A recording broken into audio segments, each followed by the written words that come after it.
Je suis dans la tristesse. L'épouvante me saisit. N'est-il pas de mon mangala? N'est-il pas de médecin? Pourquoi la guérison de la vie de mon père ne s'opère-t-elle pas?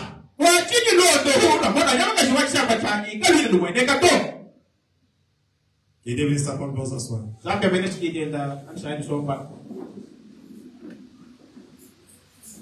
Quelle écriture? Où le prophète s'est plaint par Dieu et dit, oh, je suis dans la tristesse.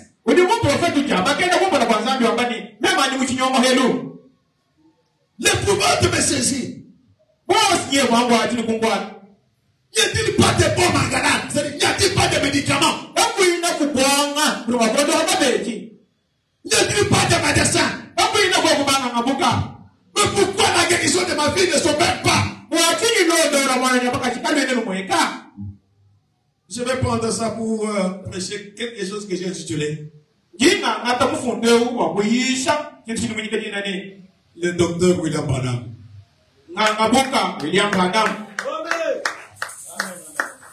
Frère Branham a prêché le docteur Moïse. Il a prêché aussi, il disait, et que Pierre était un docteur. Il avait son trousseau de médicaments qu'il avait. Il dit, quel est le trousseau que Pierre avait? Répandez-vous que chacun de vous soit baptisé au nom du Seigneur Jésus-Christ. Pour le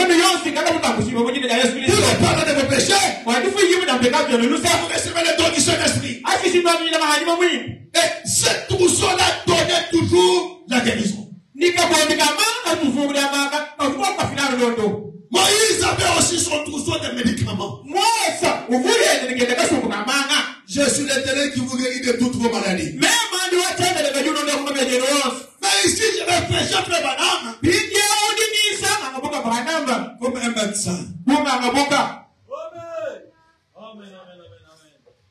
Quand vous partez dans un hôpital, chez le médecin, je vois docteur Wilkins, docteur Patience et les autres médecins qui sont là, même les jeunes stagiaires ici.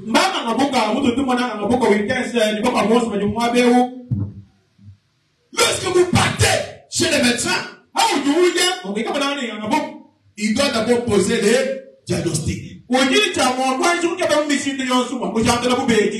Quelqu'un arrive, commence à dire, oh, je sens comme ceci, je sens comme ça. Le médecin lui-même, pendant qu'il regarde dans les plaintes là, il sait voir même ce que l'homme là est en train de sentir, mais qui n'a pas exprimé.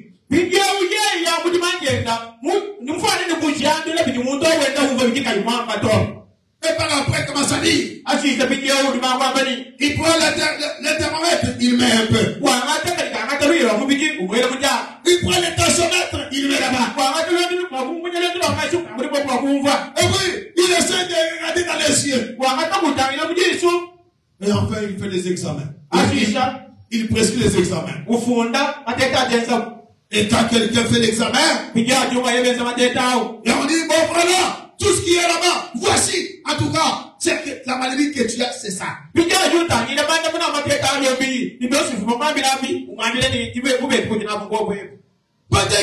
train de parler, il peut tâtonner. Jonathan est là aussi.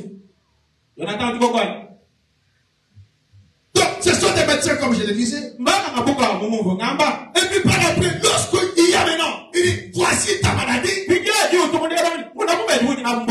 Peut-être que quelqu'un pouvait s'imaginer une autre maladie. Il dit,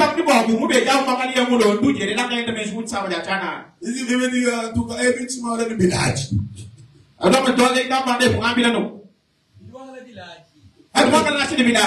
Ça peut être la bilharziose.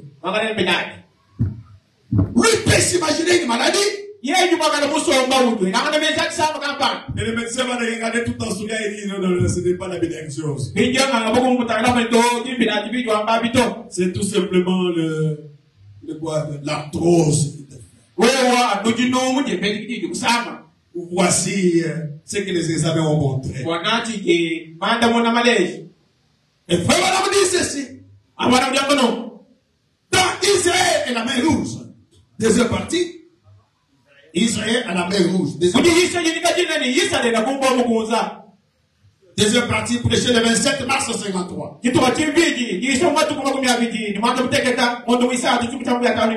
Paragraphe 122, il dit ceci. Savez-vous ce qui cloche dans l'église aujourd'hui, mes frères? Je crois que l'église est devenue anémique.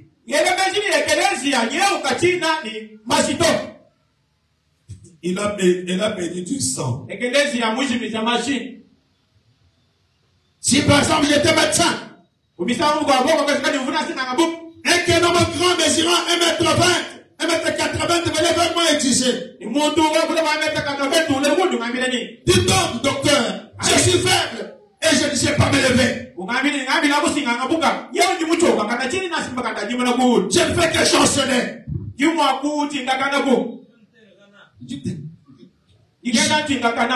demanderai, qu'y a-t-il? Il dit bien, je ne sais pas, je suis très faible. Je dis, voyons. Est-ce que c'est un problème d'ordre physique? Oui, c'est cela. Je demanderai bien, quand avez-vous pris votre dernier repas? Vous pesez à peu près 80 kilos. Il dit, j'ai mangé un demi-biscuit avant-hier. J'ai dit, mon ami, vous êtes juste en train de mourir de faim. Allez prendre un bon repas et vous ne serez plus si faible. C'est ce qui cloche à l'église aujourd'hui. Nous sommes nombreux, frère. Nous sommes nombreux. Mais mon frère, nous mourrons de faim. Alléluia. Vous avez peur que votre voisin dise quelque chose. Ce dont nous avons besoin, c'est une bonne secours du Saint-Esprit dans cette mort. Alléluia. Mettez-moi en l'air, dites Seigneur. Nourris-moi.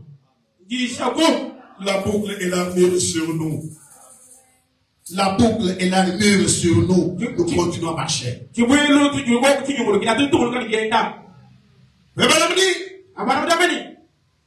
L'église aujourd'hui, elle est vraiment malade. Nous pouvons dire que c'est le corps le plus malade qui puisse exister. S'il y a un corps qui est malade, en tout cas, c'est l'église de Christ. L'islam décide qu'elle est devenue anémique. L'église est devenue anémique. Vous savez, quand quelqu'un est anémique, la force n'est plus là. Quand vous amenez un enfant qui a perdu du sang à l'hôpital, les bras comme ça, les jambes comme ça. Mais quand vous commencez seulement à mettre du sang, quelques gouttes commencent à entrer. Ça commence à entrer. La force commence à revenir. Avant même ça, quand quelqu'un est malade, vous allez le remarquer seulement quand il est assis. Ou se lever. Pour manger, c'est un problème. On trouve le repas et ne sait pas manger. On amène, maman prépare très bien là, il amène, les enfants ne sont pas contents de manger. Maulanga pimpa, urebi ajija kajibana kama imisa kajadije kipasto. N'est-ce pas ça? Ça lève malade.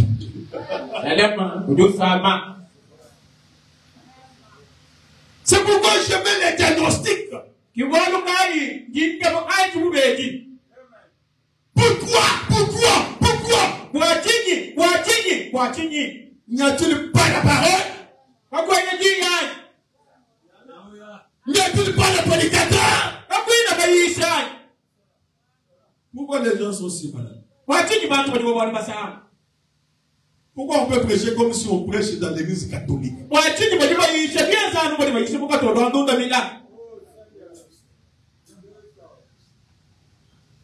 Pourquoi on prêche comme si on prêche dans l'église catholique?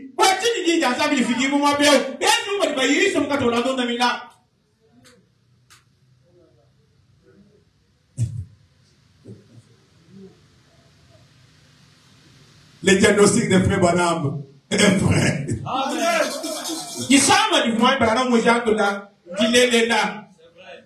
Quand l'église devient anémique,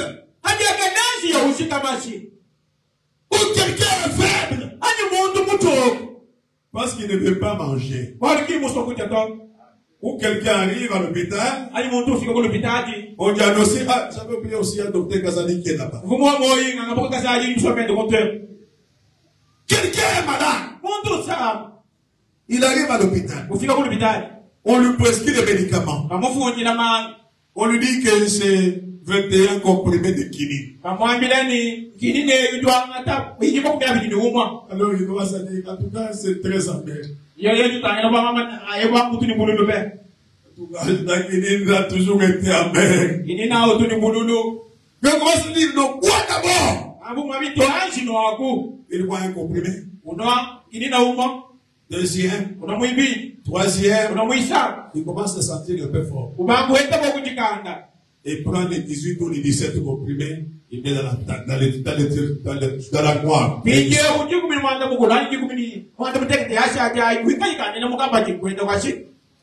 dit en tout cas, maintenant je me sens quand même bien. Maintenant ça va. Il oublie les 18 comprimés ou les 17 comprimés sur le 21. Un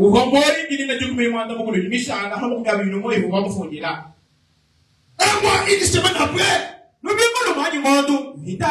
malade encore. Malaria. Les premiers médicaments là est encore à la maison. On prescrit encore. Il achète. Il s'en va. Encore moi, vraiment les piqûres là, en tout cas, ça fait très mal. Et les malades qui choisissent lui les traitements. Il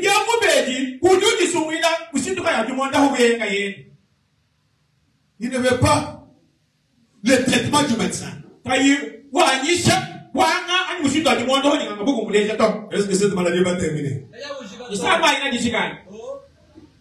Plus tard, il va mourir de malaria mal soignée. Et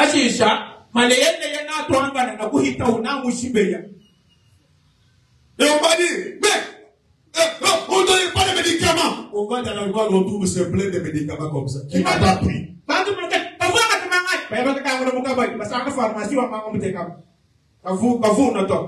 C'est comme ça que ces deux deviennent malades, faibles. La parole de Dieu était la nourriture d'abord pas commencer. Et quand on la mange correctement, ça donne la force dans les corps.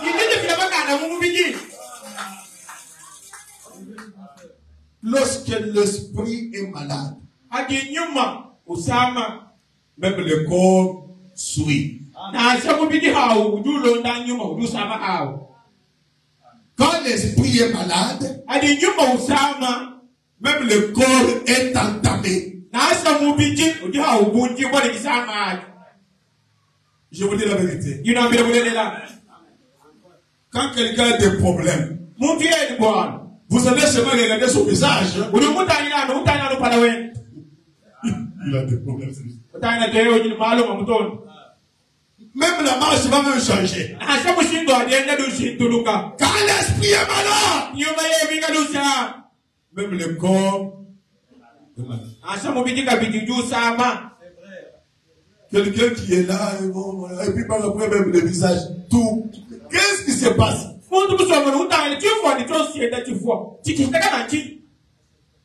La personne est malade. Et il y a des malades qui ne se connaissent pas qu'ils sont malades.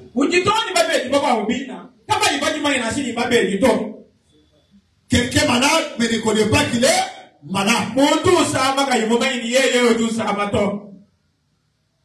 Dans une maison, par exemple, maman arrive et elle prépare la nourriture que les enfants aiment. Et les enfants sont laissés en train de regarder. Maman même va passer pour des questions. Qu'est-ce qui se passe avec ces enfants? Aujourd'hui, c'est quoi? Quand les papas arrivent et disent dans la maison, il n'y a pas de bruit, qu'est-ce qui se passe encore?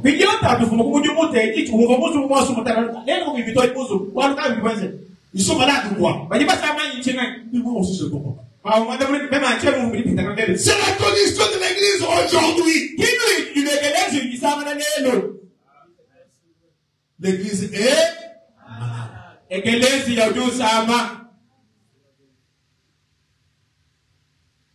Posez la question à quelqu'un, c'est qu'on avait prêché mercredi. Il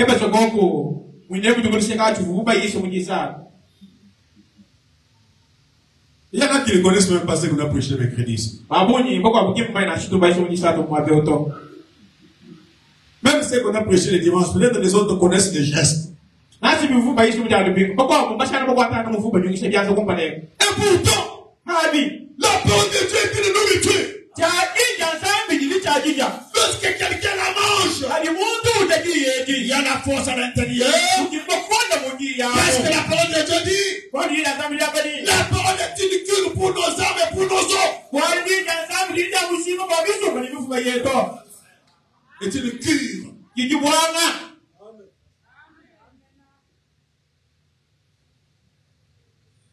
Sept 10-55, la puissance des décisions.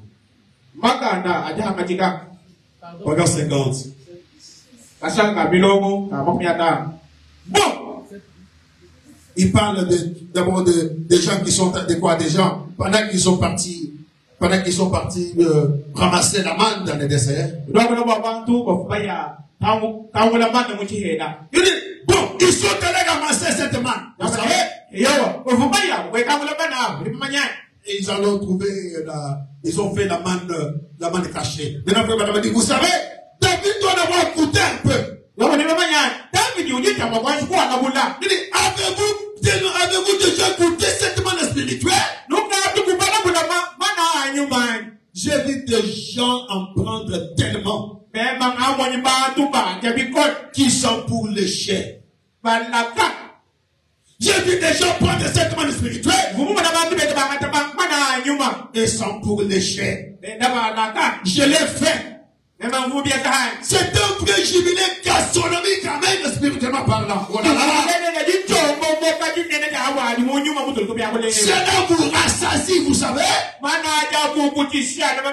Lorsque vous devenez très faible et que vous prenez un bon repas complet, combien vous vous sentez bien? Vous savez, quelqu'un peut aller voir un médecin. Docteur, je suis malade, je suis faible. Il lui demandera, quel est le problème? Je ne sais pas. Je lui poserai des petites questions d'ordre physique. Oui, tout est en ordre. Mais quand vous avez mangé votre dernier repas, oh, j'ai mangé la moitié de biscuits avant-hier. Frère, vous avez tout simplement faim. C'est ça le problème de l'église aujourd'hui. C'est l'anémie.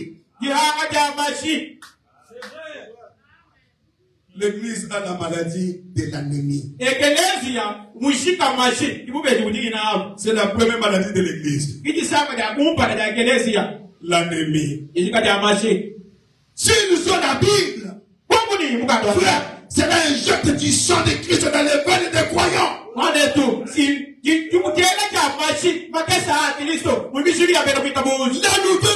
la vie vient du sang. Amen. La condition ennémique de l'église, c'est pitoyable. Ils ont des jours pâles. Oh là là. Nous avons besoin d'une transmission pour nous faire démarrer.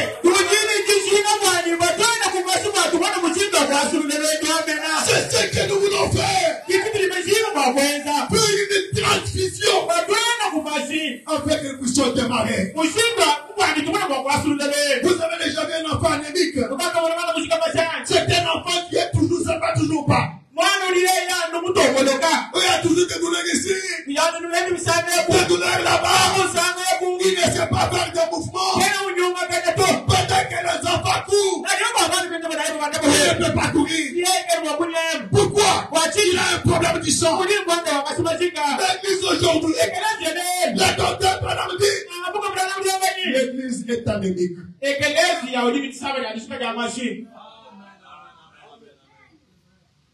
L'église est anémique aujourd'hui. Ah Seigneur. Elle a besoin d'une transfusion.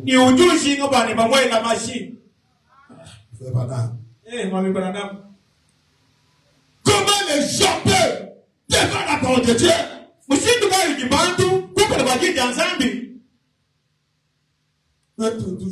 Toujours malade. Et les problèmes ne sont toujours pas réglés. Les mêmes problèmes d'hier, ça termine toujours pas. Pourquoi?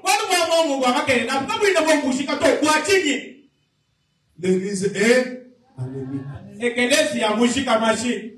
Et quand on parle d'église est anémique, c'est que les hommes sont anémiques.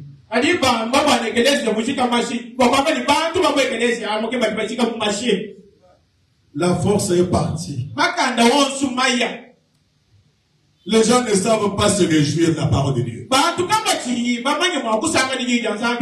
tempête de Dieu approche le 20 février 60.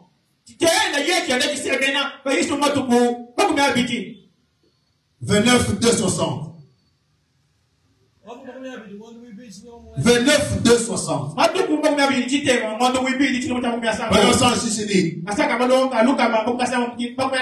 le problème qu'a le monde aujourd'hui.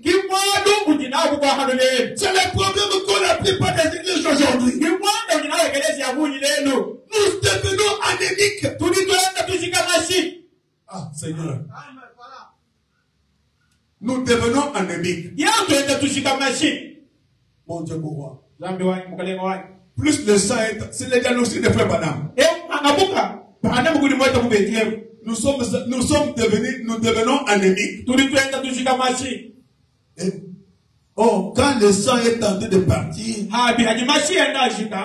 elle ne parle pas comme ça, il doit y avoir la fièvre et tout ça, c'est en train de faire partir le sang.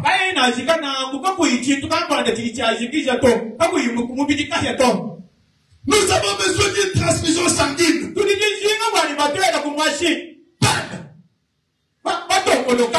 Parce que nous faillissons. Notre santé spirituelle se détériore. Nous n'avons plus les ailes pour aller à la recherche des armes perdues.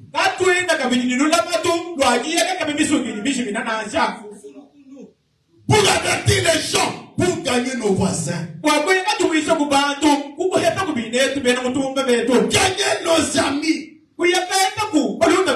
Les laitiers ou les petits vendeurs de journaux. Quoi qu'il en soit. Nous sommes pâles. Et manquons d'entrer dans la lumière. Nous manquons d'entrer dans la lumière. Laquelle est notre privilège? Nous manquons de quoi dans la santé que Dieu pour la guérison divine. La guérison divine d'aujourd'hui, ce n'est pas la guérison de ce corps d'abord que je parle. la guérison de l'esprit. Où les gens sont devenus pâles. Nous sommes devenus anémiques. Nous ne savons plus évoluer. Nous n'avons plus du sang. Nous n'avons plus de force. Les ailes d'aller chercher les âmes. Ah, frère Branham. C'est que nous étions malades sans le savoir. Nous étions malades sans le savoir. Seigneur, guéris notre maladie. Seigneur, guéris notre maladie. Ah, mon Dieu. Vous voyez? Nous sommes pâles. C'est pourquoi avant le mois de mai, nos travaux dans l'église là-bas, ça a commencé. Dans la passe, l'église ont commencé. Nous allons arranger pour déménager, aller chez nous. Avant d'aller chez nous, nous devons faire une action évangélique ici. Pour dire au revoir ici. Et avant de commencer chez nous là-bas, une autre action évangélique. Pour nous, nous voici. Cette maladie doit être guérie. Nous devons accepter d'être transfusés.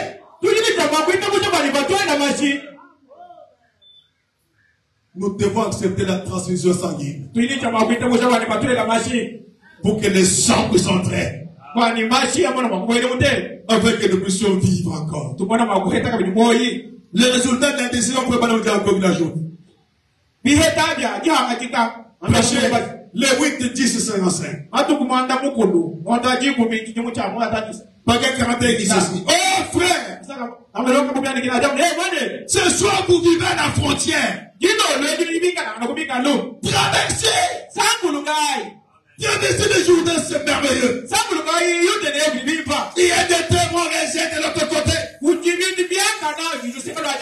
avons l'évidence initiale. Alléluia. Nous avons des Josué, des Caleb qui ont traversé la frontière. Et qui ont ramené l'évidence que certains pays beaux. Cette promesse que Dieu a faite ici. Les pleins d'évangile. Toute la vie. La guérison divine.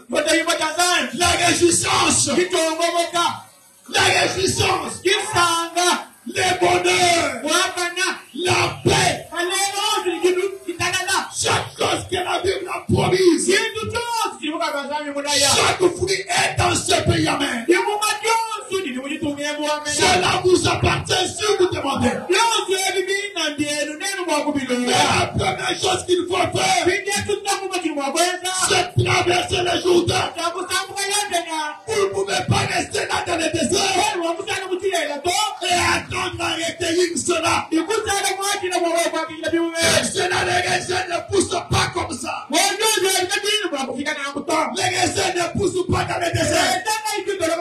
Vous ne pouvez pas rester dans le désert et attendre les raisins.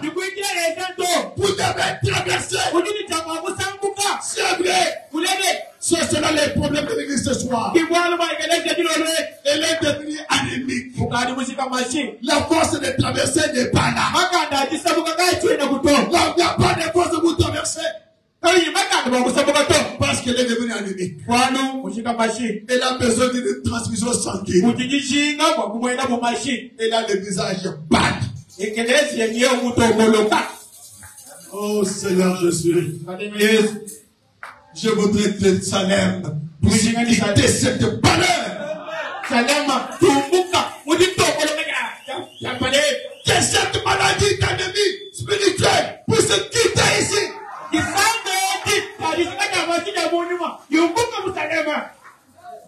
Alléluia. Amen. Nous avons besoin de cela. Oh là là, 42. Ce n'est pas de vous dire que je parle. Je ne parlais pas des prises de l'intérieur. Je ne parlais pas de vous il y a longtemps. On avait l'habitude de tenir de bonnes vieilles réunions. Frère. Tu vois, ma collègue, on va presbytérien, et bien l'intérieur,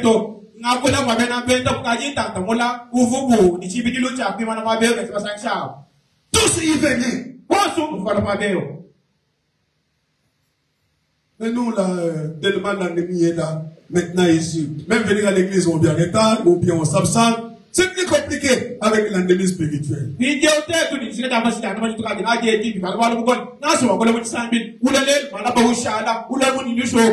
Laissez-le partir. Pourquoi? L'ennemi. Aujourd'hui, docteur Branham, nous voulons être guéris. Donc Jésus guérit encore. Tous venaient. Ils criaient. Louez le Seigneur. Ils étaient libérés. Ils faisaient le Saint-Esprit avoir libre cours. Ils laissaient le Saint-Esprit avoir libre cours. Il laissait le Saint-Esprit. Il laissait le Saint-Esprit avoir libre cours.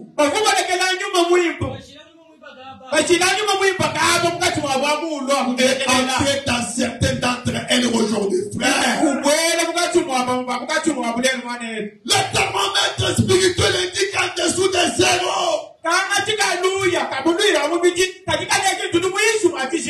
Oh, c'est vrai. Oh là là. Quel est le problème? Le problème, c'est que vous avez rejeté cela. Dieu voulait vous faire traverser. Josué et Caleb sont venus, ils ont dit c'est un beau pays. Alors si vous aviez traversé, plutôt que de vous établir à un endroit et vous faire des organisations et des dénominations, ce qui s'est avéré être une malédiction pour vous.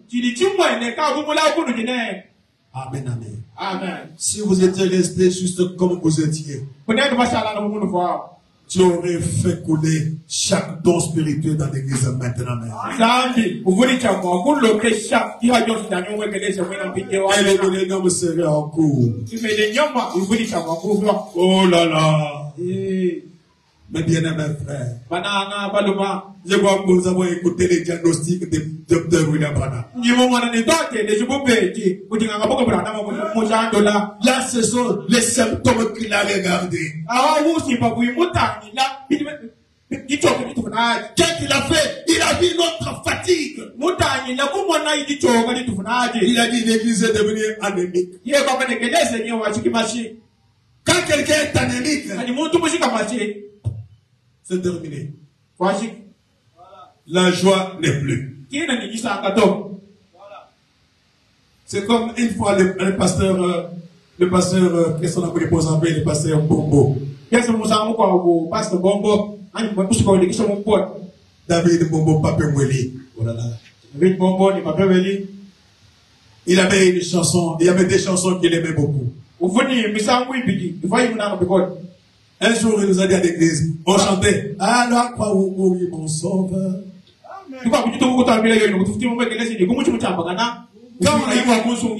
On a commencé à chanter. Après, il a dit aux deux gens, arrêtez un peu. Est-ce que quelqu'un sauvé peut chanter en étant dans cette position que vous avez?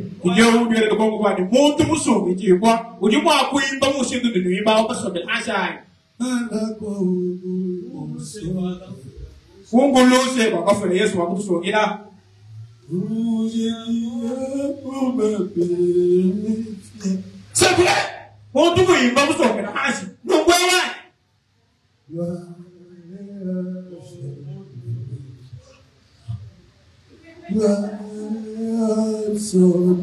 C'est vrai, quelqu'un sauvé. Pourquoi? L'ennemi spirituel. Nous avons besoin d'une transfusion aujourd'hui. pour émettre le Saint-Esprit, la vie de Dieu.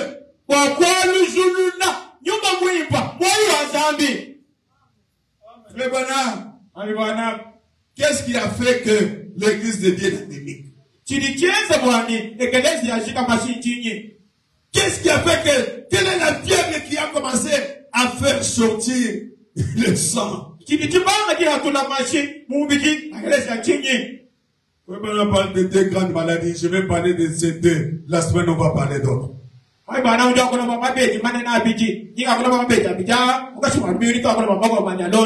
La première maladie, c'est la diminution ou le manque de l'amour fraternel.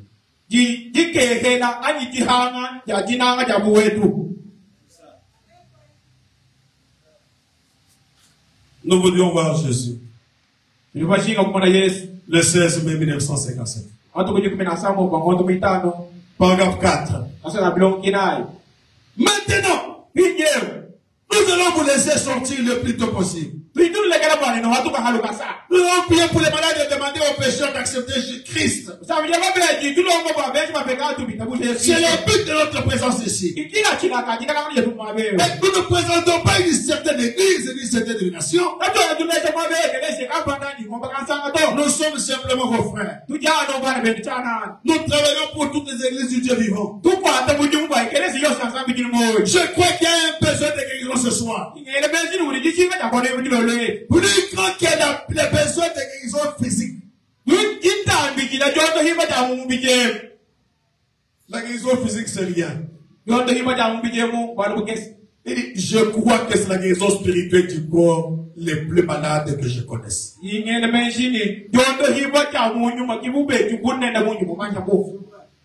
Je crois que c'est la guérison spirituelle du corps les plus malades que je connaisse.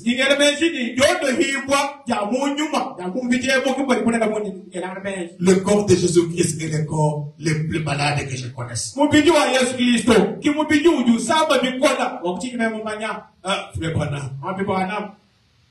Il est tellement morcelé en tant que différentes déterminations et factions.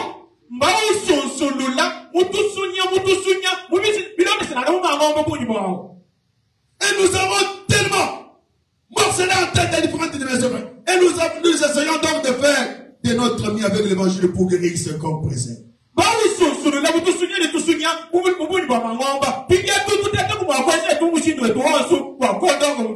Afin que le monde puisse se réunir dans une grande unité. Je ne dis pas que vous devez quitter votre église et tout le reste pour former ainsi une seule organisation. Restez dans vos organisations. Cela ne fera de mal à personne. Mais soyez frères. Pendant que vous êtes dans vos organisations, j'étais un baptiste, comme vous le savez, et je suis toujours un baptiste. Je suis maintenant un baptiste pentecôtiste depuis que j'ai reçu le Saint-Esprit. Amen, amen. Amen. L'amour divin est grand souverain. Prêchez les 14 au 56. Paragraphe 12 et 16. Je vais laisser cette phrase-là. Eh bien, nous vivons dans un jour où il a été prophétisé que l'amour fraternel deviendrait une chose rare parmi les gens.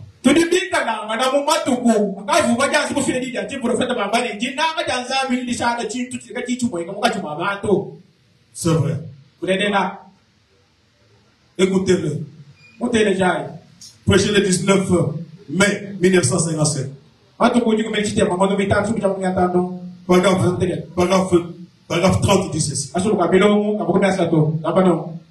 que vous pensez-vous aujourd'hui? Maintenant gardez ceci à l'esprit. Comment les séducteurs doivent rougir lorsqu'ils se présentent devant Dieu pour faire un rapport sur nos manquements.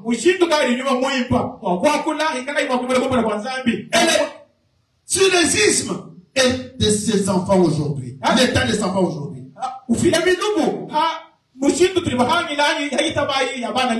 Pendant que nous disputons.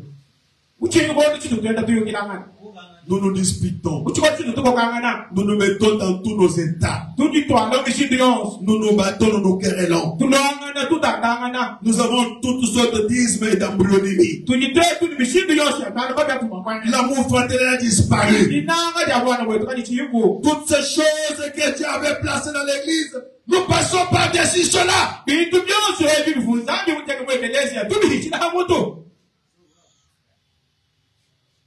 C'est ce qui amène l'ennemi. Toutes les choses que Dieu a placées dans l'église là, on passe par-dessus. Tout ce que l'on prêche, ça a les effets seulement ici. Dès qu'on sort là, c'est parti. Je ne pourrais pas comprendre que dans une église, on prêche la parole de Dieu. Et on sort les gens, il y a des gens qui se parlent là-bas. C'est pas possible. Et qui se battent même. Qui se critiquent comme je ne sais quoi. Si tu as dit ton frère avec un problème, va les voir. Il est malade. Pourquoi tu te laisses contaminer par sa maladie? Lui, il est déjà malade. Pourquoi toi tu veux être contaminé par sa maladie? Va les voir. Prie pour lui. Parle de lui. Et sa maladie puisse partir. En sachant que nous sommes tous des humains. Je peux commettre des erreurs. Quelqu'un peut commettre des erreurs. Ce n'est pas parce qu'il a commis des erreurs que je dois négliger et ne plus mon frère. Et qui n'est plus ma soeur. Mais qu'est-ce qui se passe? Le problème d'un frère qu'il a fait, c'est qu'il est mauvais. C'est vrai. Et qu'est-ce que la parole me demande de moi de faire? D'aller les critiquer? De faire quoi? De prier pour lui. Si je n'ai pas le courage d'aller les voir, frère Branham me dit, je prierai pour lui. Et je classerai la chose. Cette histoire-là, c'est une fièvre qui fait partir le sang.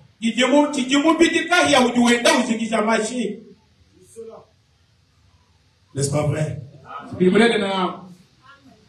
Cette maladie-là fait sortir le sang.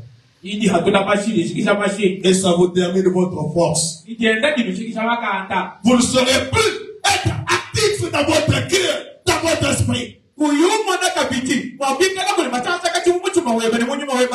Ah, frère Branham. Je voudrais vraiment, et que, en tout cas, que Dieu puisse nous aider aujourd'hui. Frère Branham disait encore, dans la prédication prêchée le 12 juin 1959, pendant 61, tous les jours de notre vie. Je vais dire, commencer un peu à oublier là-bas. Bon, je pense que c'est au début. Eh bien, vous savez qu'il y a dans la Bible cette petite femme qui n'avait pas pu obtenir la garde de prière ou qui ne pouvait pas entrer dans l'aide de prière.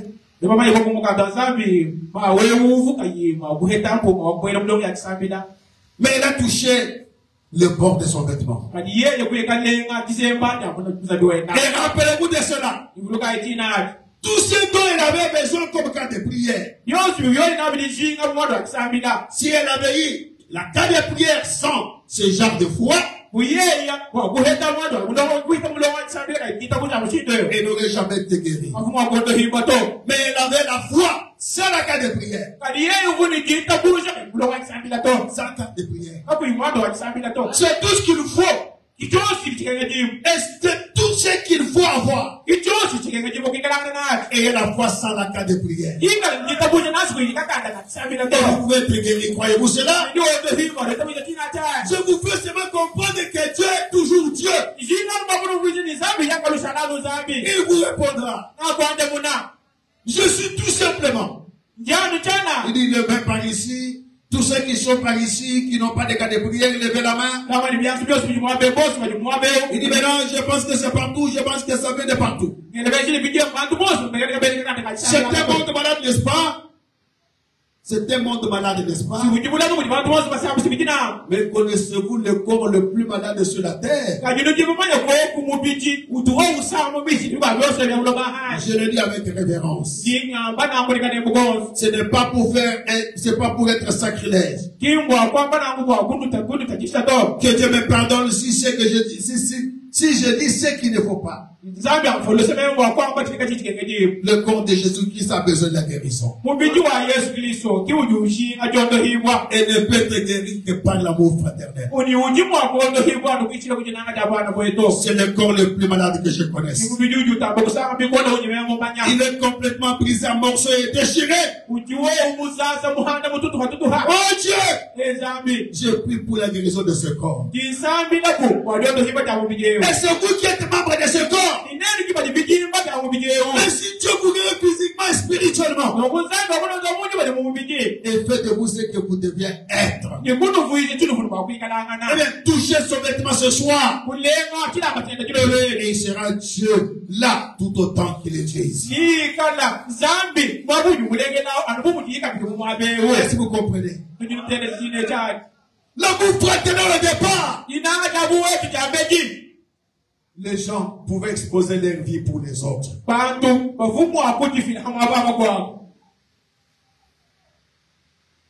Vous savez, quand j'écris la parole de Dieu, c'est vrai que quand j'écris ce message, je sais que j'étais aussi un petit garçon. Je ne pouvais pas m'imaginer. Et qu'un frère pouvait se prostituer. Ou une soeur pouvait se prostituer. Moi, je pouvais discuter. Prêt à donner ma main à couper. Pour dire que chez nous, il n'y a pas de choses comme ça. Je vous dis la vérité. L'amour fraternel fera que tout ce qu'on dit sur votre frère, vous ne puissiez pas d'abord l'accepter.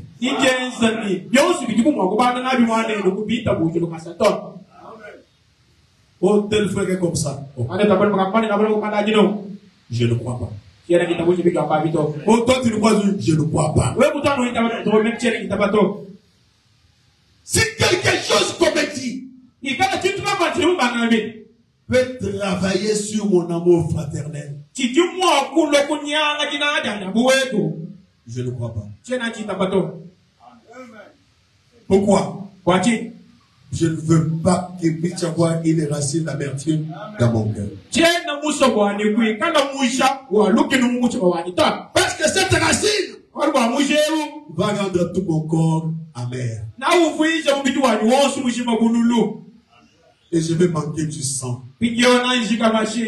Cela va m'enlever la force. J'aime être un homme heureux. J'aime être un homme libre. J'aime adorer Dieu comme il le faut. Je ne veux pas adorer Dieu comme un hypocrite. Je veux être un homme pieux et correct. Parce que j'ai besoin que quand je parle à Dieu, il écoute. C'est pourquoi je ne veux pas quelque chose qui puisse empêcher à Dieu de me donner quelque chose de mieux.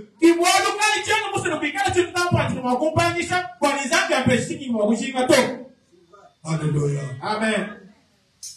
L'amour fraternel est l'une des raisons pour laquelle l'Église est malade. L'amour fraternel qui est parti. Comment vous pouvez passer? Vous êtes à pied, vous n'êtes même pas en moto. Vous connaissez que votre frère reste ici. Pourquoi vous ne pouvez pas le saluer? Ne ne faut pas être quelqu'un qui soupçonne tout le monde. Non, quand même. Vous pensez que pour que les gens ne puissent vous en voter, il faut seulement qu'ils viennent là-bas. Les sorciers qui envoûtent les gens, ils sont seulement dans votre maison. Quelqu'un peut être chez nous au village dans il t'envoûte comme ici. Il va sortir quelqu'un qui est en Europe en état. N'est-ce pas vrai? L'amour fraternel. Son départ. Le départ de l'amour fraternel. C'est une fièvre qui amène l'ennemi dans l'église. L'esprit des groupes.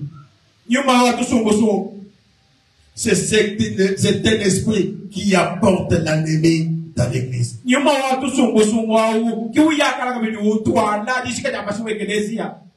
Amen. Amen. L'esprit de comparaison. Vous voulez vous comparer pourquoi? Frère Madame dit, ne vous comparez pas vis-à-vis des choses matérielles. Si vous voulez vous comparer, comparez-vous vis-à-vis de la Bible. Je vais être comme ma soeur là qui est toujours contente pour Dieu. Je vais être comme mon frère qui aime la parole. Pourquoi les gens veulent imiter tout ce qui est mauvais? Pourquoi ils ne peuvent pas copier ce qui est bon? Aujourd'hui ici, l'église est malade. Il manque le sang. C'est ce qui fait que on prie aujourd'hui pour un problème. Demain, on prie encore. Le lendemain, on prie encore. Toujours pas de solution. Il y a quelque chose qui ne marche pas. Je vous dis la vérité. On prie pour un problème aujourd'hui. Ça continue encore. On continue encore. Seigneur, pourquoi ça? Il y a quelque chose qu'il faut contrôler d'abord.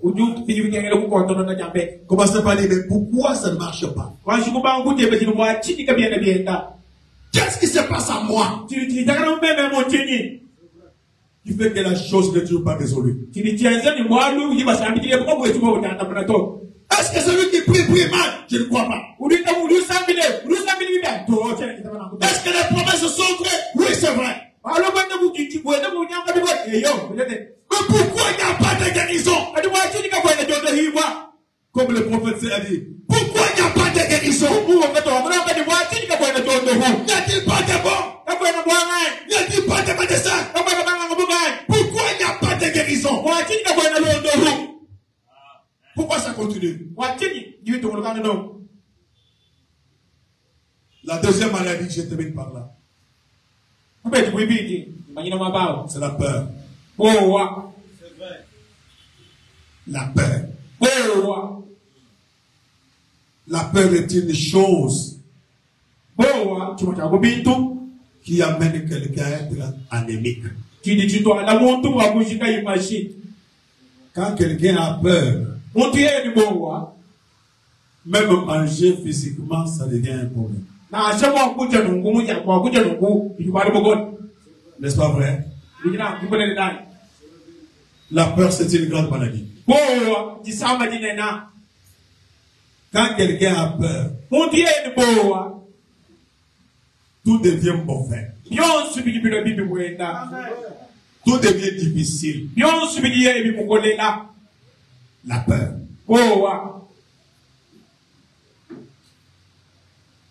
Vous savez ce que la peur fait?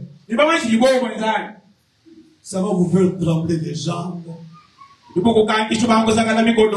Ça va vous faire trembler tout le corps. Ça va même vous empêcher à prier. Je vous dis la vérité. Je l'ai expérimenté. Seigneur. Je m'en suis dit, mais il y a quelque chose qui ne marche pas. La peur est une très mauvaise chose. Parce que Frère Ballon nous a dit, ce que vous craignez, c'est ce que vous avez. C'est cela. Ce que vous craignez, c'est ce que vous avez. Alors, si vous vous tenez devant un problème, vous n'avez pas peur de la chose. Vous allez faire. Je me suis toujours rappelé de quelque chose. C'était pendant que je devais venir ici. Je me suis retrouvé, je vous ai déjà dit ça, je me suis retrouvé dans une vision nocturne. J'étais comme à l'humilage. Ça faisait des années que je n'étais pas ici.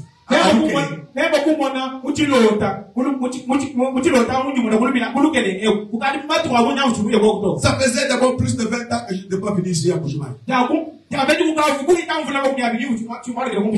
Je me suis retrouvé, je suis à Lukelele, je suis en train de rentrer vers Manola Chikam.